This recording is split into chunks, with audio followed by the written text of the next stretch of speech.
Wegen a bissel Bäumel macht man also großen Yontiv?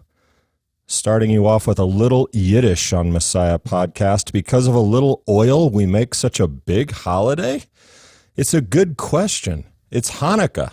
Spinning tops and potato pancakes are great, but where's the substance?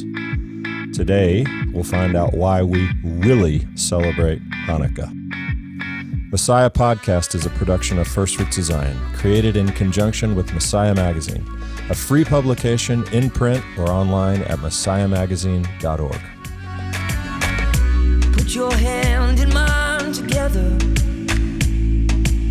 We will walk in harmony. Let me introduce you to my teacher, the rabbi from the Galilee. Welcome to Messiah Podcast, where Jesus is Jewish, and that changes everything. I'm Damian. And my name is Ruben. Hey, Damian. Hi, Ruben. We've made it now to episode 8 on the podcast. It's been very well received. So we thought, you know what? Why not change everything just to keep it exciting? Sure. Of course, I'm kidding, but you will notice some format changes. Like I'm going to be hosting some episodes, and thank you to Ryan Lambert, our friend, for getting the podcast started with such a bang.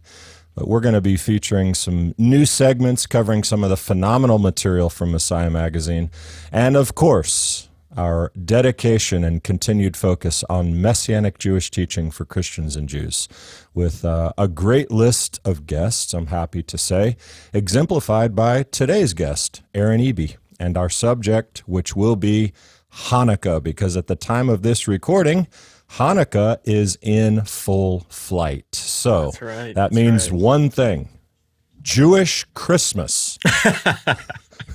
No, it doesn't mean that, but a lot of people outside the Jewish world think that it kind of does mean that. Yeah, Chag Sameach to our listeners. Hanukkah is probably the most well-known Jewish holiday. Probably say, what would you say? Passover is a close second. Probably, yeah. Yeah, Hanukkah is celebrated today with candles, dreidels, my favorite, jelly-filled donuts, of course, greasy potato cakes called latkes, and all of this is to symbolize the miracle of lights. Right. What a holiday! The oil, the miraculous oil. I've always loved Hanukkah because, well, if I'm being totally honest, all the things you said, dreidels, songs, jelly-filled donuts, and greasy potato cakes. But really, I've always loved it for what's behind all of that stuff, because there is an amazing story that happened behind all those delicious trappings. Yeah, that's right. I mean, I love that stuff too, of course, and my children do. But obviously, Hanukkah is not really about that stuff. And I think there's a real amazing story that a lot of people don't know. And it's a Jewish story that is, of course, relevant to us as disciples of Yeshua. And it really caught my attention when I learned years ago that Hanukkah is actually mentioned in the Gospels. Mm-hmm. And I figured there had to be more to that story than just a sort of passing mention. And I felt like I wanted to know that. Yeah, well, because people right now are thinking, I never saw the word Hanukkah in the Gospels. Right. But you're making a good point. The passage you're referring to is in John 10, which clearly is showing us that Jesus, was in Jerusalem, walking and most likely teaching in Solomon's colonnade in conjunction with the Feast of Dedication, and that is our Hanukkah reference. Hanukkah is not mentioned in the Torah because the events recorded in the book of Maccabees, where we get most of our story, that's about 160 some years or so before the birth of Yeshua, and yet there is Yeshua in Jerusalem at the temple during the Feast of Dedication, and that's where we derive the word for Hanukkah from the Hebrew word for dedication. There you go. Yeah, absolutely. So it seems safe to infer that Yeshua was there in Jerusalem to celebrate Hanukkah. And I don't mean eating delicious jelly-filled donuts. Although I wonder if he probably did eat some sweets or so. I like to think that they were eating oily foods or something. I like to think that too. Donuts were a later development, but I would like to think that he had something at least oily and delicious. But like we said, donuts or not, he was there in the temple. Why? That's the question. First question. I mean, Hanukkah, as we just said, is not part of the Leviticus 23 biblical festival calendar. Why was he there? And what does that mean for disciples today? That's the question. Yeah, well, that's why we're bringing Aaron on, and hopefully we'll be able to dig a little deeper into this popular story and see if we can't discover some answers to those questions. Let's do it. I'm excited.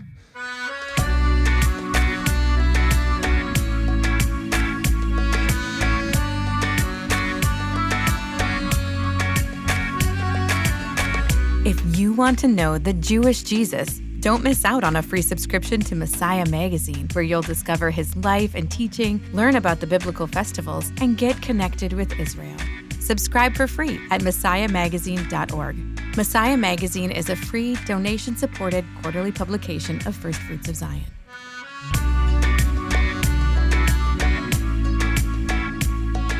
Shalom, Aaron. Hag Sameach. Happy Hanukkah. It's an honor to have you on Messiah Podcast today. Yeah, it's a real pleasure to join you guys today. Happy Hanukkah. Happy Hanukkah. I pray that you've now consumed at least some significant quantity of oily food. Oh, yeah. Here at the EB household, we do that part of the holiday and the celebration very well. Good. Yes. Are you more of a sufganiyot kind of guy or a latke kind of guy? Oh, look, I think with my family, we have this combination in my family. My family being Ashkenazi, but also my wife growing up in Israel. It's like we got everything. Last night we had bimuelos. I mean, it's like we got latkes, we got everything. Yeah, it's a dream. Yeah, I want to come over there. Me too. So we've been making jokes about oily foods a lot, but we're here to talk with you about Beyond the Oil. And you, Aaron, are the author of a number of incredibly good books: Biblically Kosher, First Steps in Messianic Jewish Prayer, Rabbi Teaches to Pray. Not only those titles, you've been instrumental in developing Messianic Jewish resources for First Fruits of Zion or Vine of David, Sabbath Table, Prayer Book, the Vine of David, Passover, Haggadah. So a healthy catalog behind you. And with that catalog in place, we figured, you know what? Aaron probably has some pretty good stuff to share about Hanukkah, stuff that Messiah Podcast listeners need to know. But before the deep stuff, how about just a brief overview of Hanukkah for those who, as I jokingly said before, might only know it as the Jewish holiday that happens somewhere close to Christmas? Well, I'll tell you the story that you typically hear in children's books, and that's that the Jewish people were worshiping God in peace in their holy temple, and then a wicked Greek king named Antiochus came along and told them that they must accept the Greek religion, and he comes and he defiles the temple, and so the Jewish people united as one under the leadership of Judah the Maccabee, fought back against the Greek army and miraculously defeated them. And then, even though they were vastly outnumbered, and then they went and rededicated the temple, but when they went to go and light the great golden menorah, there was only enough sacred oil to last one day. But a great miracle happened, and the oil lasted 8 days, long enough for them to produce more oil. So they instituted this festival of Hanukkah to commemorate the miracle of oil, and that's why we eat latkes and jelly donuts to this day. Yeah, that's definitely the story that, if anybody knows about Hanukkah, that's definitely the story that most of us know about it. That is that God caused a great miracle for the Jewish people in extending the life of the menorah oil. And that was used to rededicate the temple. So what are we missing here? Well, keep in mind that Hanukkah is a commemoration of a historical event that happened, a lot like the 4th of July. So there's the miracle of the oil, but what is that really? I mean, oil taking longer than usual to burn. So we take 8 days out of every single year for eternity to celebrate that. To celebrate ultimately energy savings. That's true. According to the sages, actually, the miracle of oil burning slowly happened every day when the temple stood. And the Western lamp in the menorah always stayed lit longer than the rest of them. So even that miracle wasn't that unique. Yeah, sure, they relit the menorah. That's a good thing, but where is that menorah right now? It's out. Why are we still celebrating the lighting of the menorah, and now we're suffering with having the light out? There was also a military victory, but you know what? We've had plenty of dramatic military victories in history that don't get their own holiday. Plus this military victory was short-lasting in the grand scheme of history. If you think about it, it set up a kind of illegitimate non-Davidic kingdom over Israel, which then imploded about 100 years later, and that's what we're celebrating.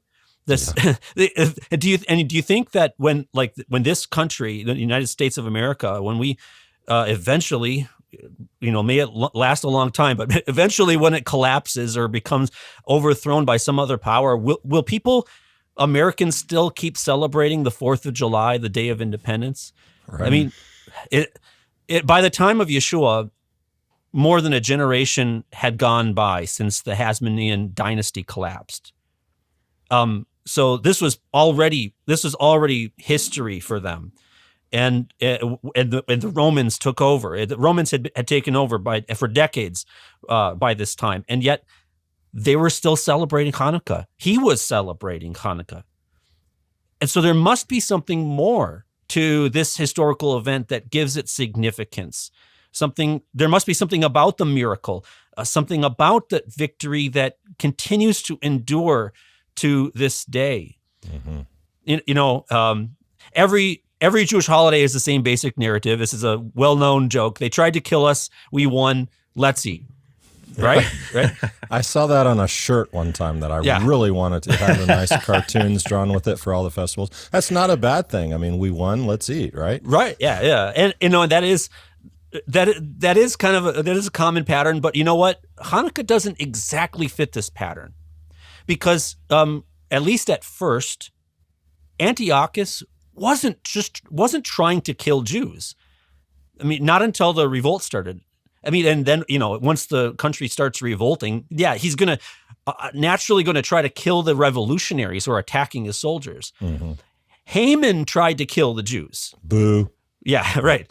Pharaoh tried to kill the Jews, but not Antiochus. His goal wasn't to just kill Jewish people. Right.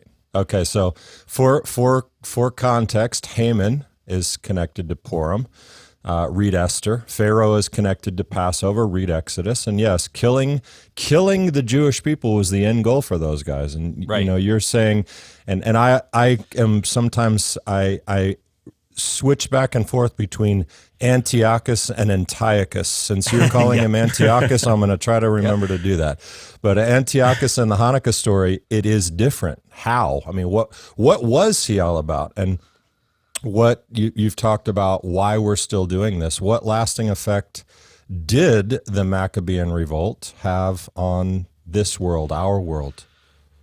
Well, let's study the history a bit. Let's try to understand what really happened. And so we have to kind of go back a long ways to get the context. We'll start with the golden era of ancient Israel, the reign of King David and Solomon. Mm-hmm. Now, that was not the Messianic era, of course, but it's the closest we've ever gotten, because a righteous king is sitting on the throne over all the tribes of Israel in peace and security. Solomon built a beautiful temple for God.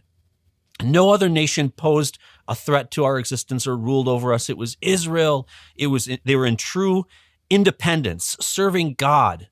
Yeah. And then Solomon's son, Rehoboam, inherited the throne. There was a civil war splitting the kingdom into two, an invasion from Egypt. Eventually, Assyria captures the northern kingdom. Nebuchadnezzar conquers the southern kingdom and destroys the temple. Now, it's important to know that the goal of warmongering emperors like Nebuchadnezzar is not to destroy. I mean, Nebuchadnezzar didn't just hate Jews or try to exterminate them like Haman or Hitler. He just wanted to conquer them. The goal of a conqueror is to increase their power, their control, and their wealth. I mean, why would you destroy the things that you're trying to own, right? So in a short time, however, what happened is Babylon was taken over by the Persians. Now, King Cyrus allowed the Jewish people, he's now their emperor. He allowed the Jewish people to return and rebuild their temple. He's trying to get some support from them. I'm interrupting you, but I just want to reference Cyrus Koresh, right? Yeah. Yep. Isn't he's referred to as a Messiah type, right?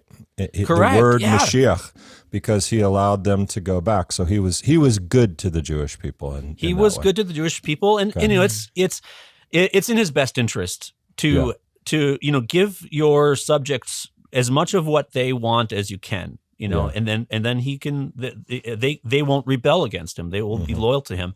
And so that's what's in his mind. But he retained control over the land. And to be honest, that worked pretty well for the Jewish people as well. I mean, as long as they paid their taxes, they didn't have to worry about national security or anything. They could just be Jews and worship God in their temple, and things were pretty good. It was fairly quiet. It was an uneventful time in Jewish history until there's another big upset. Eventually, Alexander the Great overthrew the Persians, and he overthrew all Israel, and the surrounding nations fell under the control of a new Greek empire. Alexander attempted to unify his empire through Hellenistic culture. So Hellenist is basically another way to say culturally Greek. The idea is that if we erase all dividing lines between different ethnic and cultural groups, and then we make everyone the same, forgetting who they once were, then there won't be wars of independence. And this is a different philosophy from Cyrus. So the idea is if everybody sees themselves as Greeks, then, there's no problem with the Greek Empire ruling over them, because why would you why would you revolt against yourself? If we're all Greeks, you can't revolt against the Greeks. Right. So assimilation, he wisely believed, was the easiest path to control. So Alexander spread the Greek language and the Greek religion and customs and dress and manner of life throughout all the provinces. And this was welcomed, or at least accepted, by many vassal kingdoms he ruled. It's like, this is the wave of the future. This is modernism. Get with the program. However, Alexander didn't force the Jews to Hellenize. He knew that wasn't going to work. He didn't force the Jews to adopt Greek culture and religion. He was smarter than that. And when Alexander died, he died pretty young, and he left no obvious heir or successor. So now there's competition for power, and his kingdom was divided between his generals. And as a result, there were multiple Hellenistic kingdoms all struggling for power. They were all in that same Hellenistic cultural setting. They all kind of had that philosophy of we adopt this Greek culture, but there are multiple different kingdoms now competing. And in around 200 BCE, there was a battle, and the Syrian side, the Syrian division, took over Israel. So Israel was then under what's called the Seleucid kingdom, named after the general Seleucus. So that's the Seleucid kingdom is the empire that we're talking about in the story of the Hanukkah revolt, and that's where that comes from. So the ruler over the Seleucid kingdom at this time was a guy named Antiochus III. And as the new ruler over this volatile and sensitive territory, he wanted to keep the local population happy. So he promised that the Jews would be free to worship and live according to their ancestral customs. Torah Club is the world's fastest growing Messianic Jewish Bible study. You can start or join a club today at torahclub.org. Know Jesus better through an in-depth small group Bible study and fellowship with other like-minded disciples. Start a club or join a club at torahclub.org. Torah Club is where disciples learn. So we're in 200. We're meeting Antiochus the Third, but then we're moving up to this time where the problems really start as we meet another Antiochus Epiphanes or Epiphanes, however you want to say it. But you know you're off to a bad start when you call yourself God manifest, which is like what Antiochus Epiphanes means. It's a bad start. True. Yep. Yeah, exactly. Yeah, Antiochus Epiphanes, who's the well-known villain of the Hanukkah story, is the son of Antiochus III, so he's Antiochus IV. And so now I'll tell you a secret about this whole story. This is what you don't read in the children's books. Sometimes the stories we tell make it sound like this was a war between Antiochus and the Jews, that Antiochus tried to force the Jews to become like Greeks, but the Jews resisted. But that is not really true. The truth is that there were two different kinds of Jews at that time. There were the Jews who wanted to adopt Greek culture. They wanted to mix Judaism with Greek religion. And it wasn't because they were being persecuted or forced. They weren't. They felt like this was how Judaism was supposed to modernize, to get with the times. They thought that this was how Jews were to survive in the new era. They actually liked Greek culture.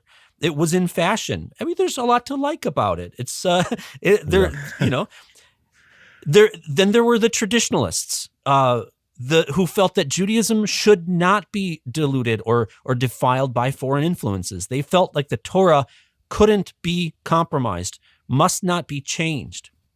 And so that the true conflict of this period was between these two groups of Jews. Progressives and traditionalists. Yes, yeah, it's kind of funny. The more things change, the more they stay the same, doesn't it? Exactly. This conflict between these two sets of Jews existed a long time before Antiochus got involved at all. Initially, Antiochus didn't really even care.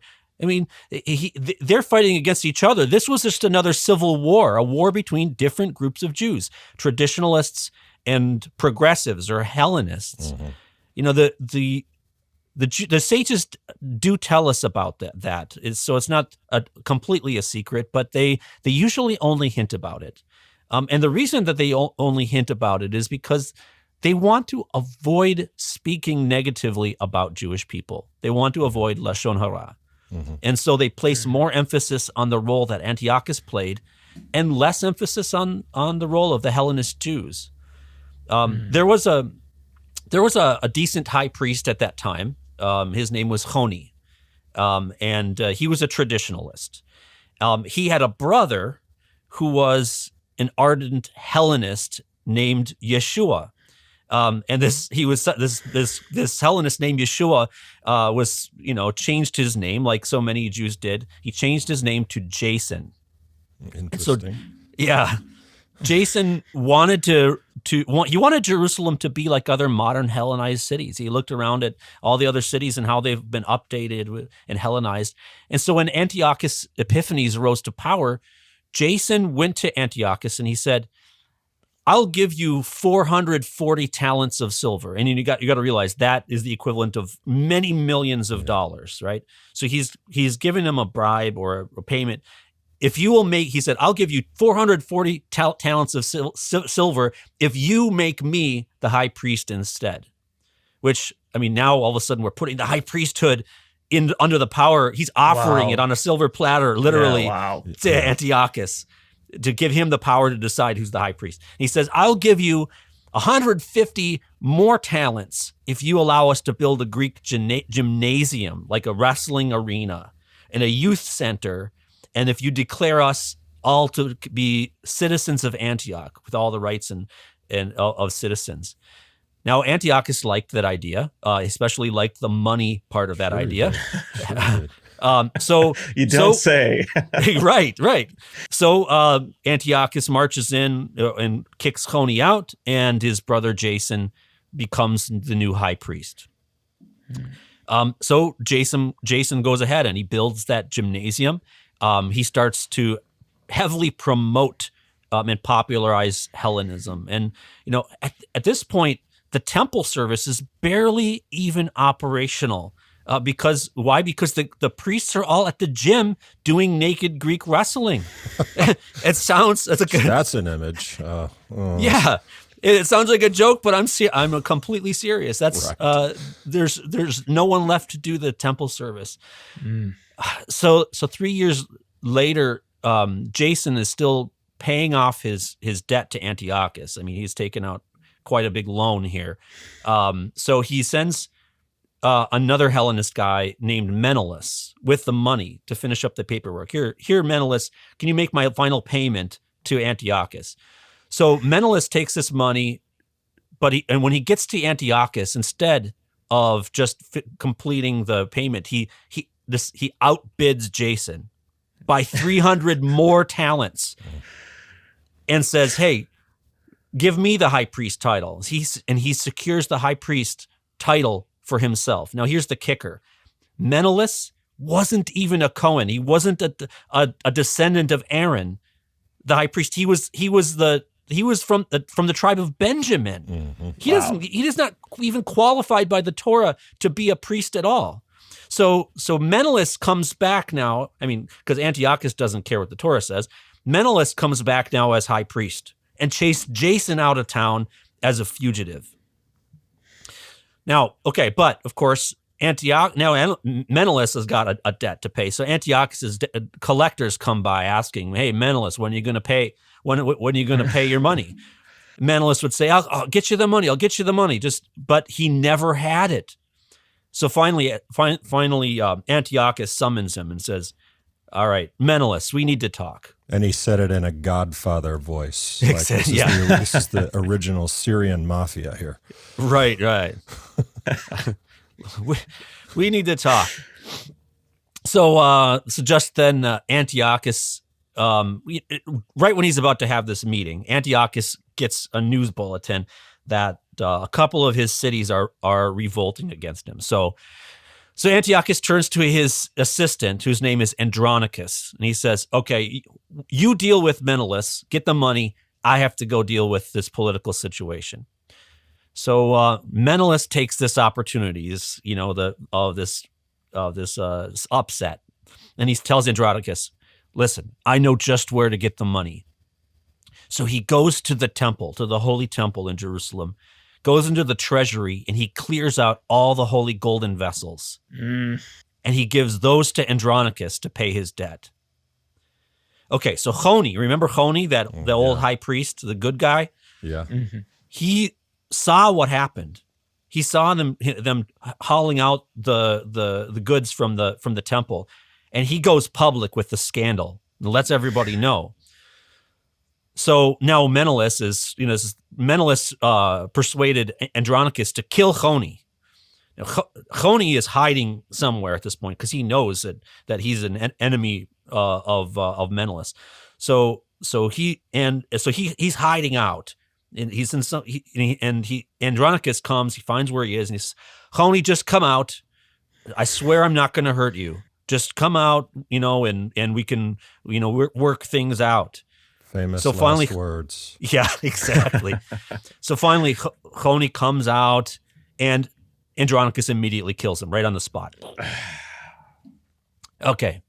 All right. Now everyone's mad when the word gets out about this. I mean, you thought it was a scandal before, but now everybody's mad. Even non-Jews in other countries heard what went down here, and they're mad about it. They're mad about Choni getting killed. They're mad about the temple getting robbed. So Antiochus, he was busy dealing with this other situation. He comes back and he sees this absolute mess that Menelaus and Andronicus made. And so he has his officer Andronicus killed over this. Yeah, so later, okay, Antiochus is out battling the Ptolemaic kingdom of Egypt. This is like another major kingdom. This was one of Alexander's other break off kingdoms. So they're disputing borders and pushing back and forth. He's trying to gain more ground against this Egyptian kingdom. So a rumor gets out that Antiochus was killed. But of course, he wasn't killed. This was just a rumor. It gets back to Jerusalem. Yeah, Antiochus is dead.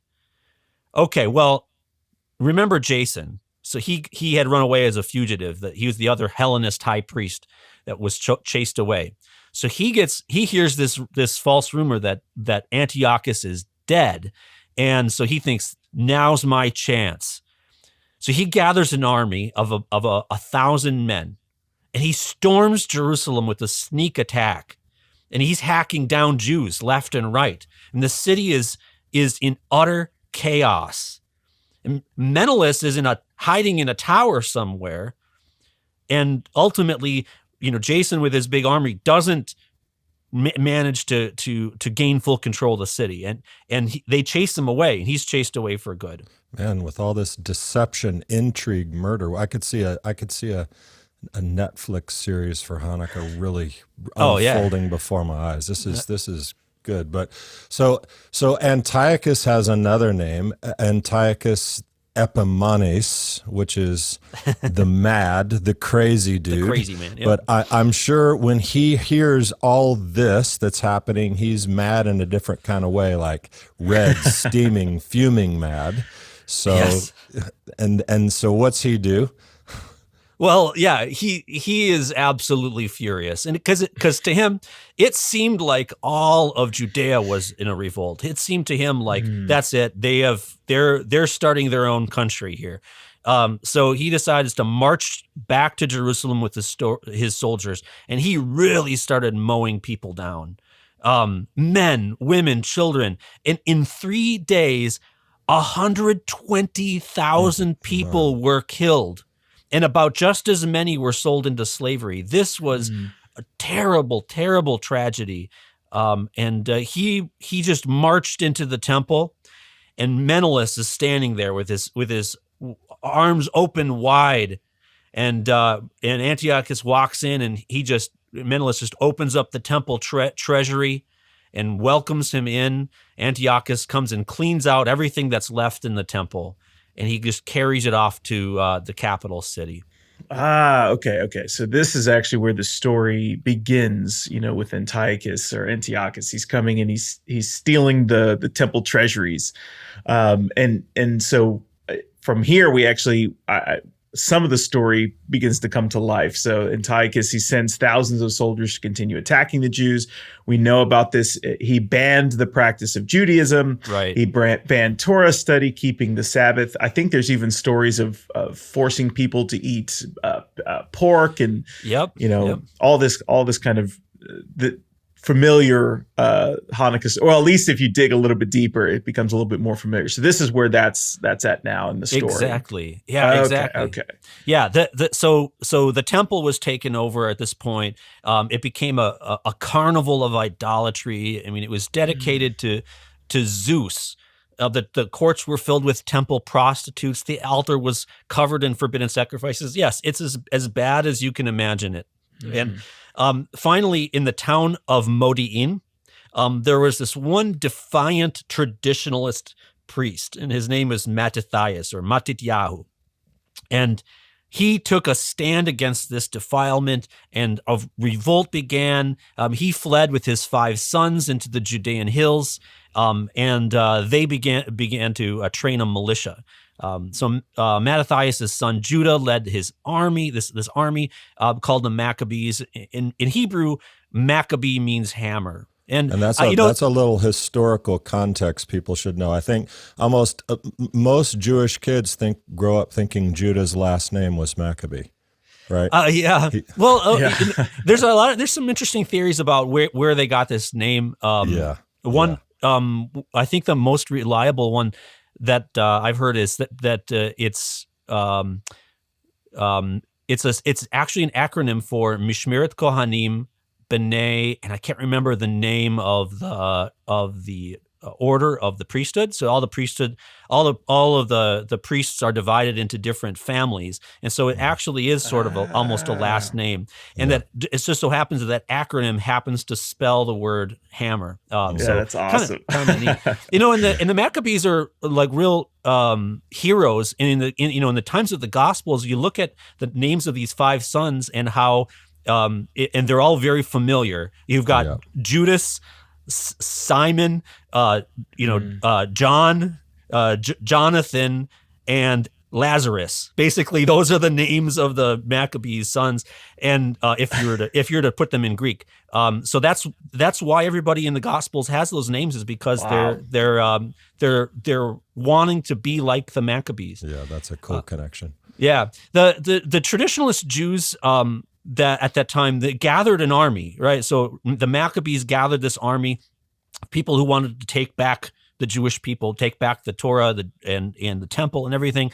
But the problem is, how could they possibly expect to form an army that could stand up to the Seleucids? It's actually kind of ridiculous, even to think that. But you know what? What choice do they have? It was a matter of faith and survival for them. They really didn't have a choice. They're up against a superior force that outnumbered them several times over. But it did happen. God granted Judah and his fighters victory against all natural odds. This was a big miracle. When the Seleucid governors saw the Maccabees gaining ground, it didn't happen all at once. It took years. But when they saw that the Maccabees were gaining ground, they sent in this huge invasion to completely exterminate the Jewish people. And when Judah heard about this, that this invasion was coming, he gathered a prayer meeting, and he gave one of those, talking about making a movie about this, right. He gave one of those moment of truth speeches that military leaders always deliver in the movies. He stands up and I'm just hearing the cinematic score, swelling right. As he's saying this. Yes. He goes pacing back and forth the battle line. Yeah. Right. He goes, for they trust to arms and acts of daring, but we trust in the Almighty God, who is able with a single nod to strike down those who are coming against us and even the whole world. And everybody cheers, right. and that's epic. Yeah, right. Today is not that day, that kind of thing. So long story short, they actually send the huge army running. It's incredible. And he ended it by yelling, "Freedom!" It's like, it's like Braveheart, with a Scottish accent. Better. Exactly. Like Braveheart, but better, because honestly, they trusted God to deliver the miracle. And that's what makes this so beautifully compelling for us today. So is Antiochus in Jerusalem at this time? No, actually, Antiochus himself was engaged in another unrelated battle in Persia. And there he is suffering an embarrassing defeat. So he's humiliated there in Persia when he hears the news about the failed invasion in Judea. And so not a good day. Yeah, he's not having a good day, exactly. So he decides that he is going to unleash his anger on the Jews. Again. So he's got a big ego. Yeah. So he tells his chariot driver to turn around, head to Jerusalem, and not to stop until he turns it into a cemetery. So just then, as he's on his way to Jerusalem, this excruciating pain seizes him in his gut. It's like he's having some kind of medical issue. It has nothing to do with anything. But he orders his driver, faster, and the chariot is screaming down this rocky path, and it hits a bump, and Antiochus falls out of the chariot, and he gets mangled badly. Oh man! And so they had to pick him up and carry him on a stretcher. And he never made it back to Jerusalem or to Antioch before he died. Oh, that's so sad. Let's all play a small violin. Right. So then that's the Maccabees they're recapturing Jerusalem and the temple, right? Yes. Yeah. They purify the temple. They remove all the traces of pagan worship. They rebuild the defiled altar. They lit the menorah. They burn incense. They replace the bread of presence. They reinstitute the daily offerings. And everybody knows what day this happened, right? This the 25th day of Kislev. The 2 years to the day after the temple was defiled. And so this, and then the famous story we learned from the Talmud is what occurs now.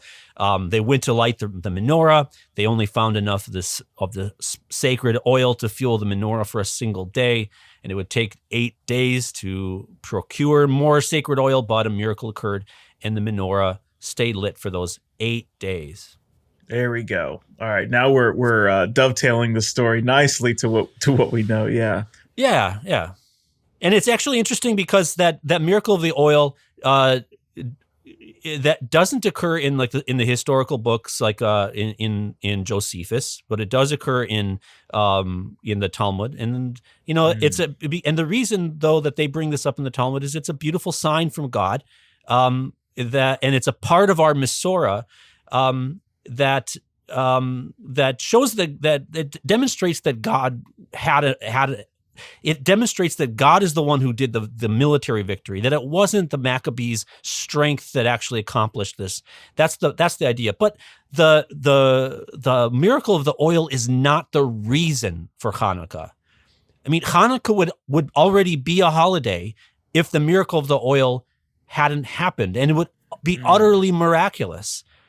And yet there's a difficulty. It would be easy to suppose that military victory of the Maccabees was a fluke. It'd be easy to imagine if that miracle of the oil hadn't happened. It would be easy to imagine that it was a clever strategy, that it was skilled fighting. Right. In Braveheart and other types of movies with the underdog, overthrows the bigger force. Yeah, good point. That has happened other times in history. I mean, it was a very ordinary miracle that fell within the realm of the physical world as we know it. It was surprising, yeah, but it probably seemed miraculous at the time, but it was still natural, especially for us, as we weren't there to see how miraculous it was. I think about the miracle stories of the War of 1967 in Israel. All the miracles they experienced then. We look back at it and we go, "Oh yeah, wow, that was pretty strategic on Israel's part, or whatever, or lucky." As history goes by, a simple historical military victory is going to just fade into a historical note, So the menorah is a sign that this wasn't just a physical victory, but it was a spiritual victory from God.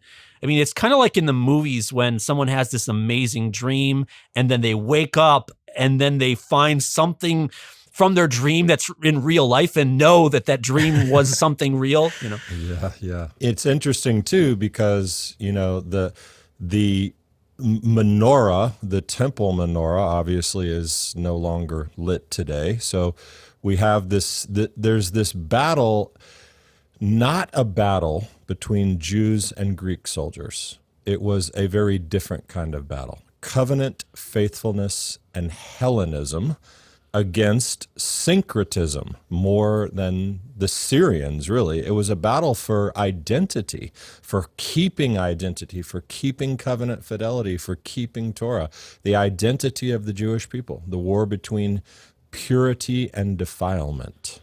Yeah, absolutely. And you know what? There are still Jewish people today. That is the miracle. That's what says that the Maccabees won. When Antiochus banned Judaism, it was a great threat. But Israel was in much greater danger under the leadership of Jason and Menelaus. Yeah. Ultimately, they were really the bigger enemy here. Their defilement of Judaism, their dilution of Jewish identity came just a little at a time.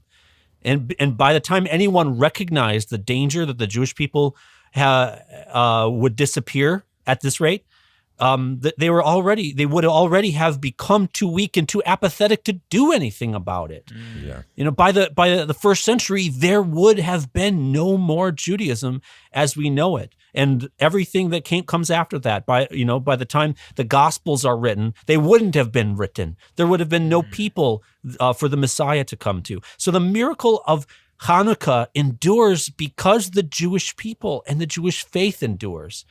Hanukkah represents a near-death experience of the Jewish people. And anytime you have a near-death experience, you're obligated to give thanks, to bench gomel, as they say, and the tradition is in the synagogue. So, but Hanukkah has helped us to inoculate the Jewish people against future threats. It has made us aware that assimilation can be just as dangerous as blatant anti-Semitic attack. And I think it's kind of ironic that Hanukkah is the most well-known Jewish holiday right now, because it's certainly not the most important, but it's the one that is more observed by assimilated Jews than any other holiday.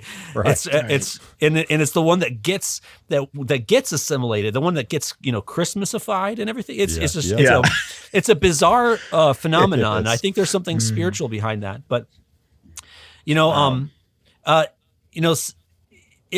some enemies oppose the Jewish people by taking away freedoms, by physically attacking Jews, by burning down synagogues, or setting off bombs, destroying businesses, God forbid. But there's another type of attack that is so much more difficult to defend against, and it comes in the form of culture and values and trends. I mean, it offers something very alluring in return for Jewish identity, and that's acceptance and it's approval, and it offers unity. It comes bearing peace.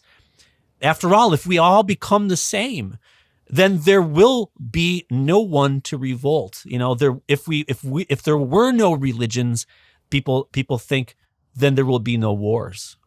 I wish I had known more of this story as a young Jewish boy, because I remember being at school during Hanukkah and everyone was celebrating Christmas, and I remember feeling out of place and wanting to sort of have that acceptance and approval that came with just kind of being like everybody else. And the challenge is, man, how incredible would it be for us to really know the history at a young age and be able to know what Hanukkah is really standing for. So there's such a powerful story behind, as we've jokingly said so many times, the donuts and even the menorah. I mean, you've done a great job of putting in the menorah in context.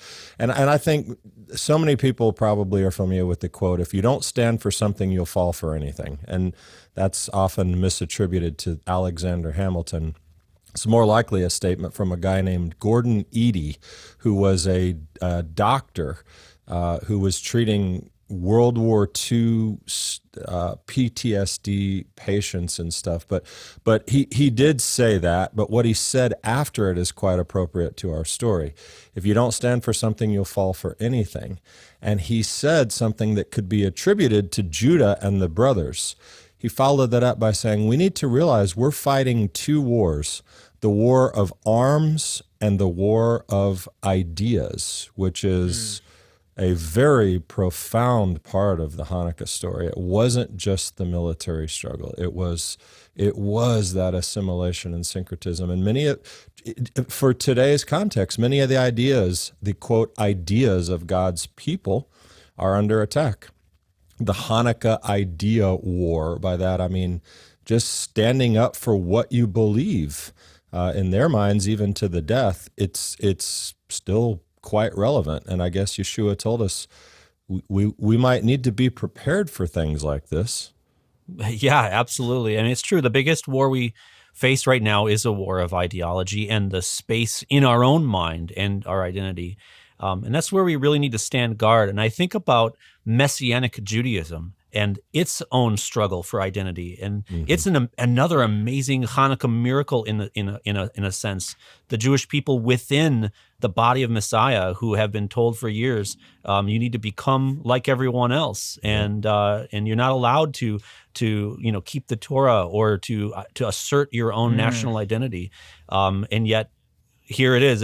It's coming back. It's a resurrection, so to speak, of the Jewish identity within the Messianic world. It's a beautiful, beautiful thing. The spirit of the Maccabees, and not in a weird way. I just mean in a cool way, the Hanukkah way. So, Aaron, I as always, when I get to read your materials or hear you lecture or teach or just in a conversation, we always learn something from you. So thanks so much for sharing insight with us about the real meaning of Hanukkah. And so we appreciate that time and investment that you put in to hopefully helping some other young Jewish people understand what they really hold in their hands as they're holding the shamash to light the candles. So we appreciate the time. Look forward to having more meaningful conversations with you. Oh, absolutely. Thank you. It's such a good time speaking with you. You should all have a Freilich and Hanukkah. Thank you. Chag Sameach. Living shalom with all people.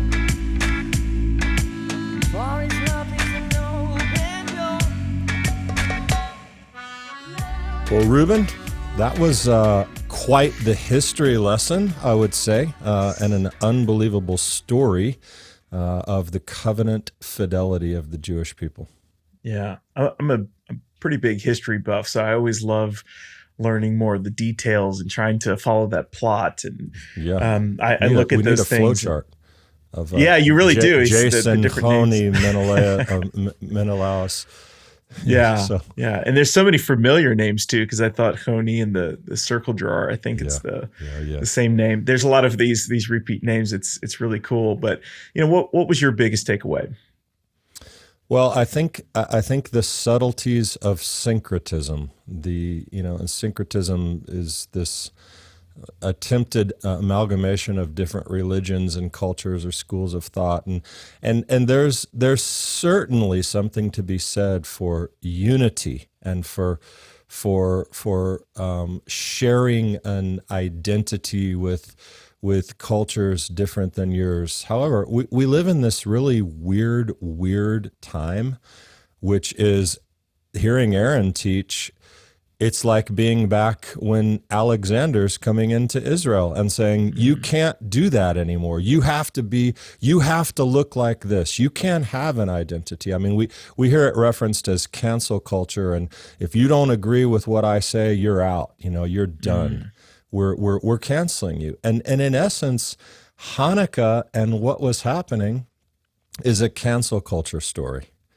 And obviously it got worse as Antiochus is mass murdering people and selling them into slavery. We're not in that place right now, but we're in a weird place, and I think that Hanukkah it was so powerful for the disciples, for the time of Yeshua, because their world had descended again into chaos and oppression and persecution, and they were longing to see that. I referenced the spirit of the Maccabees, but they wanted to see Yeshua bring the kingdom. There was hope that the Maccabees would bring the kingdom, and that the temple was going to be functioning in its great glory like the Davidic reign, and that didn't happen. But they were desperate to see the kingdom. And so even within Hanukkah, I still see our desperate plea that Yeshua is going to come and he's going to let us live our lives in the kingdom with our unique identity. And in that day and age, in that great day, there will be the freedom that we have all longed for, not the William Wallace kind of freedom. I'm talking about the Yeshua, the Messiah, ruling and reigning from Jerusalem in a restored temple kind of freedom. It's going to be awesome. Yeah, and that's actually a good point, because in John 10 that you mentioned earlier, when he's in the temple teaching in Solomon's colonnade, that's what they ask him, don't they? They say, will you stop? Well, I can't remember word for word, but it's like, don't keep us in suspense any longer. tell us, are you the Messiah that we're waiting for? Yeah. So it's interesting. I think you're exactly right. That's what they were hoping for. And having the story that Aaron was just sharing with us as the backdrop to that short little passage where, it was the time of the festival of dedication, and having that in their minds, and they're standing there, probably recalling the events of Judah and his brothers and this uprising against this oppressor, and they're there in Jerusalem, and Rome has occupied them now, and so that's really, I never thought about that. That's a really cool illusion there about thinking of that kingdom and Mashiach. Yeah, it's awesome. I appreciate that connection too, because it's very, very powerful. Well, Ruben, a pleasure as always. Absolutely. Thanks, guys, for joining us on Messiah Podcast. And so dedicate yourselves to having a happy Hanukkah, as you now know the very, very big story. So shalom, shalom, and Chag Sameach, happy Hanukkah.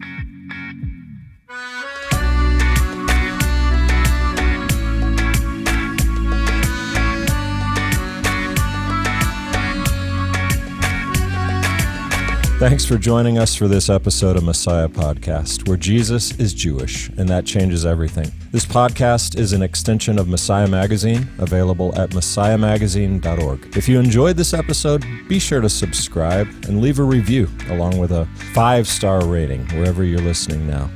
Today's podcast was hosted by myself, Damian Eisner, along with Ruben Ramos. Our executive producer is Boaz Michael, and the editor-in-chief is Daniel Lancaster. This episode was directed and edited by Jeremy Schoenwald. Original music was written and performed by Joshua Aaron. The show notes for Messiah Podcast were edited by Candy Bishop and are available at messiahpodcast.org. If you're interested in learning more about the Bible from a Messianic Jewish perspective, check out Torah Club, which is an international network of small study groups who meet weekly to study the Bible together from a Messianic Jewish perspective. To start a club or join a club, go to torahclub.org. Until next time, shalom. Let his word cover you and me, like the waters cover the sea.